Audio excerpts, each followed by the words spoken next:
Good morning students. आज हम लोग बीकॉम पार्ट सेकंड में इनकम टैक्स पढ़ रहे हैं। इनकम टैक्स में हम लोग सैलरी वाला चैप्टर पढ़ रहे हैं। सैलरी में हम लोग देख रहे हैं कि एक प्रोविडेंट फंड होता है। प्रोविडेंट फंड कर्मचारियों के लिए भविष्य के लिए बना जाता है कि भविष्य में उन्हें एक कोष मिल जाए जिससे कि वह अपनी आवश्यक क्रियाओं का संपादन कुशलतापूर्वक कर सके। प्रोविडेंट का आशय होता है भविष्य के लिए प्रबंध करना। इस फंड के अंतर्गत कर्मचारी अपने वेतन में से एक प्रतिमाह एक निश्चित राशि कटवाता है और उस फंड में जमा करता है और इस प्रकार वह राशि उसके रिटायरमेंट में काफ़ी अधिक हो जाती है जिससे वह अपनी आवश्यक कार्यों को संपन्न कर सकता है कुशलतापूर्वक। नियोक्ता भी उसमें निर्धारित रकम जमा करवाता है। इसके पश्चात यह राशि किसी बैंक में या पोस्ट ऑफिस में या सरकारी प्रतिभूतियों में विनियोजित कर दी जाती है।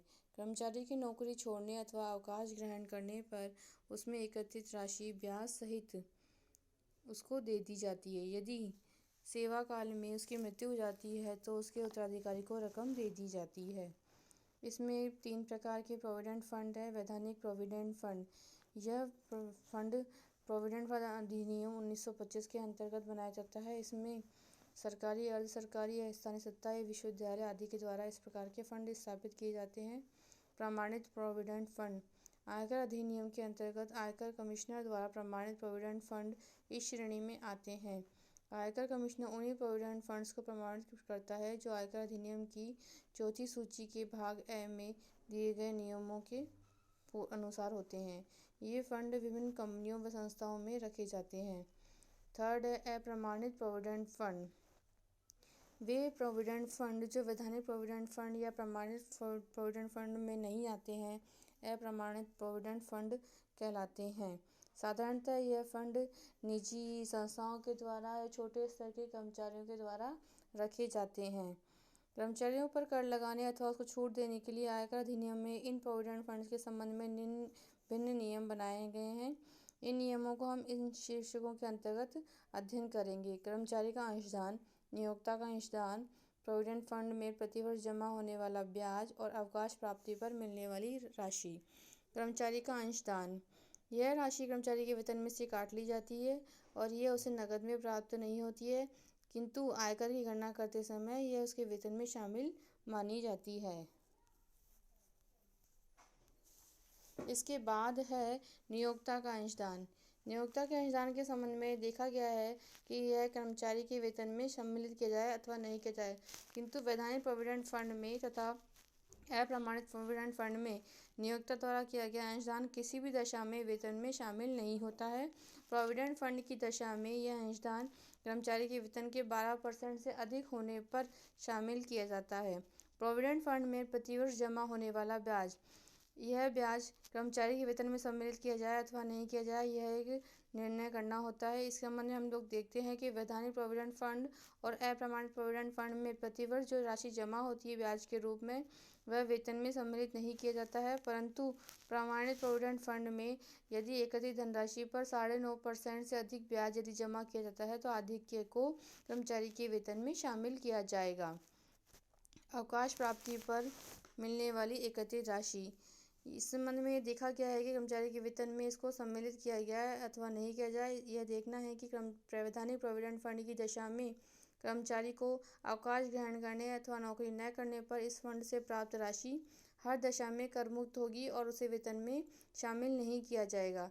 प्रमाणित प्रोविडेंट फंड की दशा में यह राशि उस समय तक कर मुक्त होगी जबकि कर्मचारी ने अपने नियोक्ता के यहाँ नौकरी छोड़ने से पूर्व कम से कम 5 वर्ष तक लगातार सेवा की हो। 5 वर्ष से कम सेवा होने पर इस फंड से प्राप्त राशि कर मुक्त हो सकती है बशर्ते कि कोई कर्मचारी किसी का ऐसे कारण से नौकरी छोड़ता है जो उसके नियंत्रण के बाहर से होती है, जैसे कि उसके नियोक्ता ने उसका व्यवसाय ही बंद कर दिया हो।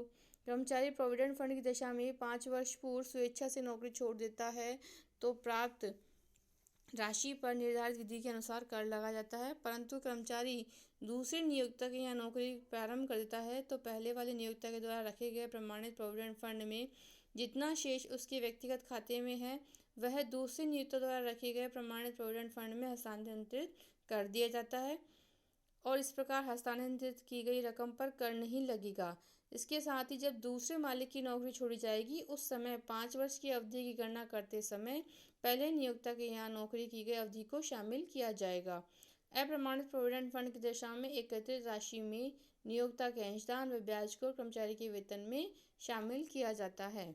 वेतन से यहाँ क्या आशय है? वेतन से आशय वेतन से है और साथ ही साथ महंगाई भत्तों से भी होता है, परंतु अन्य भत्तों और अनुलाभ को इसमें शामिल नहीं किया जाता है।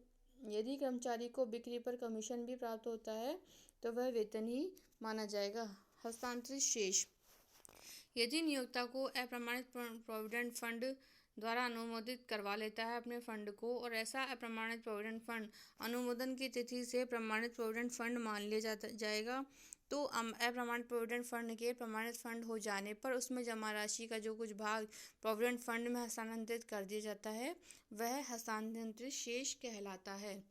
अब हम लोग यहाँ तीनों का अध्ययन करेंगे, वैधानिक, अप्रमाणित प्रोविडेंट फंड और प्रमाणित और अप्रमाणित प्रोविडेंट फंड।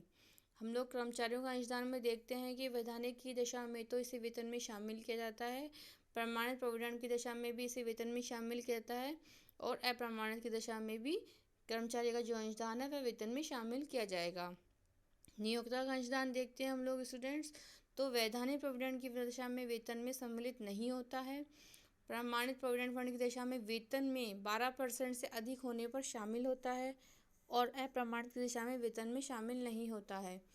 फंड में प्रतिवर्ष जमा होने वाला ब्याज, यह वेतन में सम्मिलित नहीं होता है वैधानिक प्रोविडेंट फंड की दशा में।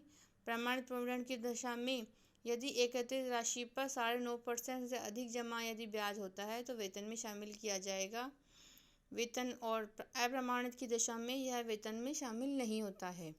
अवकाश प्राप्ति पर मिलने वाली राशि वेतन में सम्मिलित नहीं होती है वैधानिक की दशा में। और प्रमाणित की दशा में हम लोग देखते हैं कि यदि 5 वर्ष की नौकरी करने पर तो सम्मिलित नहीं होती है और कम अवधि होने पर यदि ऐसे कारण से नौकरी छोड़ी गई हो जिस पर कर्मचारी का नियंत्रण नहीं था, दूसरी नियोक्ता की नौकरी प्रारंभ कर दी जाए तो पहले नियोक्ता के प्रमाणित फंड से कर्मचारी के व्यक्तिगत खाते का शेष दूसरे नियोक्ता के यहाँ प्रमाणित फंड में हस्तांतरित कर दिया जाए तो उसे सम्मिलित नहीं करते हैं। और दूसरे नियोक्ता की नौकरी छोड़ते समय दोनों नियोक्ताओं के यहाँ की गई नौकरी की अवधि 5 वर्ष हो गई हो तो सम्मिलित नहीं करते हैं। और यदि इस फंड की राशि धारा 80 CCD में वर्णित पेंशन कोष में अंतरित कर दी जाए तब भी सम्मिलित नहीं करते हैं। अप्रमाणित प्रोविडेंट फंड की दशा में हम लोग देखते हैं कि नियोक्ता का अंशदान एवं उसका ब्याज सम्मिलित होता है, कर्मचारी का अंशदान कर मुक्त होता है एवं अंशदान के ब्याज पर अन्य साधनों से आय शीर्षक के अंतर्गत कर लगाया जाता है। Thanks student.